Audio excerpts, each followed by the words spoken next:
Jazzcast Pros. I have a little secret for you.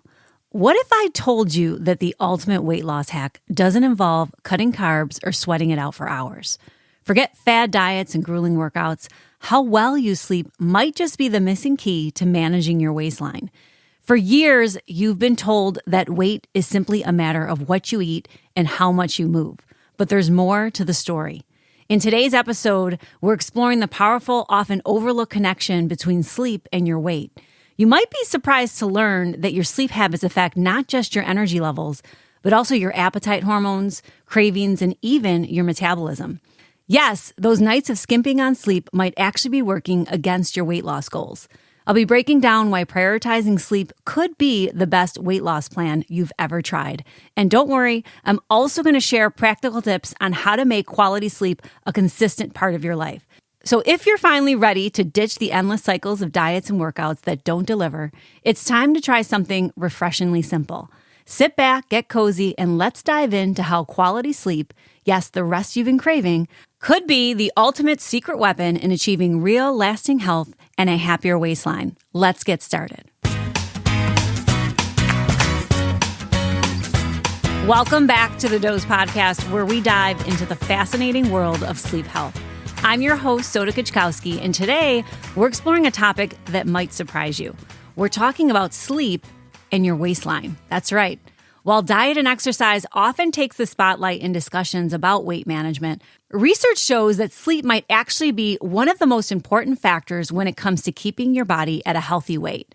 If you've struggled with weight loss, or if you're trying to maintain a healthy weight, you might be wondering how something as simple as sleep could play a part. Today, we're going to uncover the science behind sleep and weight, explore how it affects your appetite hormones, and look at why prioritizing sleep may be the ultimate weight loss plan. So to start our conversation, I want to look at the basics. When we talk about weight management, we tend to focus on calories in versus calories out. But there's a hidden player in the mix that often gets unnoticed, your hormones. And two specific hormones, particularly important when it comes to your sleep and weight, are known as ghrelin and leptin. Ghrelin is the hunger hormone. Think of it as the hormone that signals your body to eat. And when your ghrelin levels are high, your body tells you that it's time to eat. On the other hand, leptin is the hormone that signals to your brain that you're full and satisfied. Now, here's the kicker.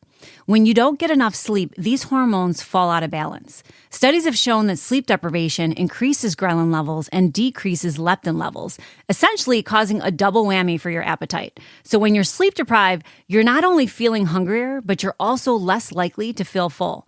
Imagine you're low on sleep. You're reaching for snacks all day, feeling like you need to eat more, and yet you never really feel satisfied.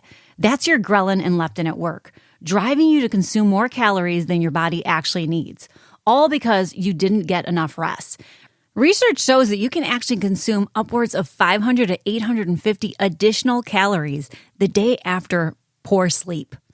But it's not just about feeling hungry. Sleep also affects the kind of foods we crave. When we're sleep deprived, our brain actually drives us to crave high calorie, high carb, and sugary foods. That's because lack of sleep increases activity in the reward centers of your brain. So when you're sleep deprived, you're more likely to reach for a donut instead of an apple.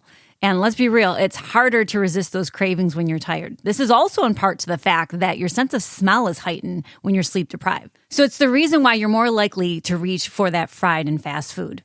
So if you've ever found yourself standing in front of the fridge at midnight, reaching for comfort food because you can't seem to fall asleep, or you're just plain exhausted, know that it's not just about willpower.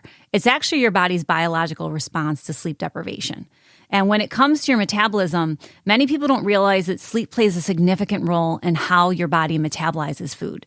When you're sleep deprived, your body's ability to metabolize glucose becomes compromised.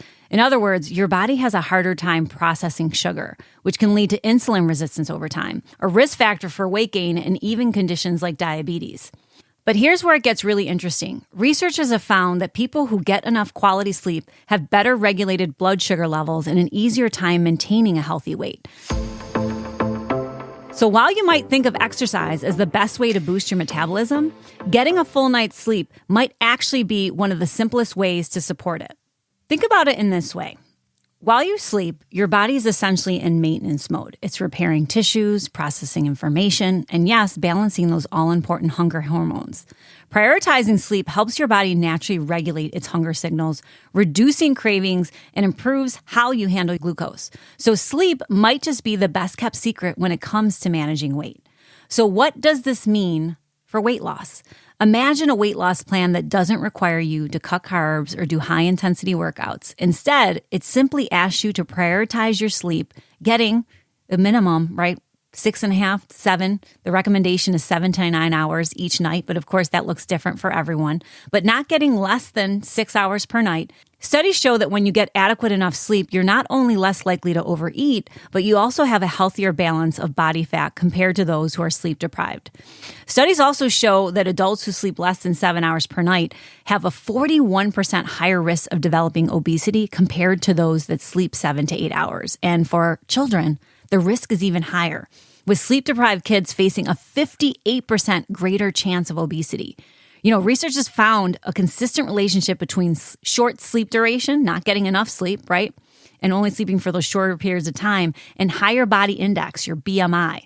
So, in fact, each hour of sleep can decrease the likelihood of obesity by 30%. So what would happen if you focus on sleep as a foundational piece for your health journey? Instead of stressing about calories or going for that 5th cup of coffee to make it through the day, you'd be supporting your body's natural ability to balance hunger, regulate metabolism, and avoid unnecessary cravings, all by getting enough sleep. So if you're looking to get your weight on track, start with sleep. As a sleep coach, there are 5 areas that I look at to support my clients with their sleep, which can be helpful if weight management is one of your goals. The first is identifying whether or not you have a medical sleep disorder. Understanding if you have a sleep disorder is foundational to improving your sleep. Common medical sleep disorders, including things like insomnia, sleep apnea, restless leg syndrome, and narcolepsy, these can all significantly disrupt sleep quality, how well you sleep, leaving you feeling fatigued no matter how much time you spend in bed. So you want to ask yourself some questions in regards to your sleep. Do you find that you frequently wake up throughout the night? You're only able to sleep for those shorter periods of time. Perhaps you find that you're gasping for air or choking in your sleep, or someone has told you that you snore loudly. These are all signs that you want to speak to a sleep specialist and perhaps get a sleep test. And I'll drop a link for our home sleep testing program below. The second is hormonal imbalances. Our hormones play a vital role in regulating sleep. Fluctuations in hormones like melatonin, cortisol, estrogen, and progesterone can disrupt sleep quality. Again, how well we sleep. And women often experience sleep changes related to hormonal shifts during menstruation, pregnancy, or menopause. So you want to ask yourself, do you find that you're waking up in the middle of the night, especially in a pattern like between 2 and 4 a.m.? If that sounds familiar, talking to a healthcare provider about potential hormone testing or balancing strategies might be beneficial. And I did do a series of episodes on waking up, like the 3 a.m. wake up and hormonal imbalances, and I'll drop those links below as well. The third thing that I look at is nutrition. What you eat can either support restful sleep or disrupt it. And factors such as blood sugar balance, meal timing, caffeine, and alcohol intake can all influence how well we sleep at night. Nutritional deficiencies can also play a huge role in disrupted sleep patterns. So you want to take a look at, do you have nutritional deficiencies? Am I getting a balanced intake of nutrients, particularly things like magnesium, right? Vitamin D, which helps support your sleep health. So my recommendation to everyone is on your annual physical to make sure you get a nutritional panel and you're looking for all of these different things. But there are also a series of questions that you can ask in regards to whether or not you need additional supplementation. And I did do an episode on magnesium, and I'll drop that below as well. So addressing nutrition-related sleep issues may involve adjusting, your meal timing, reducing caffeine intake. Everyone has a different sensitivity, and focusing on a nutrient-rich diet. Fourth, of course, is stress. Everyone has stress, right? High levels of stress and anxiety can significantly disrupt your ability to fall asleep and stay asleep. The stress hormone cortisol is particularly disruptive when elevated at night, preventing your body from feeling fully relaxed. You want to ask yourself, do you experience physical symptoms of stress, such as a racing heart or tension in your body, or shallow breathing when you're trying to fall asleep? Do you tend to skip wind down activities in the evening and jump straight from work or screen time into bed? If stress seems to be a major factor, adopting relaxation techniques like meditation, deep breathing, or journaling could help. And another thing is also identifying what type of rest you need in order to manage your stress. Because when we talk about rest, our physical rest is things like sleep, napping, meditation, yoga, stretching, but there are also 6 other types of rest that we need. And they're mental, emotional, sensory, social, spiritual, and creative. And I did do an entire series on the different types of rest that you need, addressing each one individually with a series of questions. So you might want to take a look at that. And I'll drop those links below as well. And then the last is that low-hanging fruit, our environment. It has a profound impact on your ability to relax and get restful sleep. Things like temperature, lighting, noise, and comfort all play a role in how well you sleep.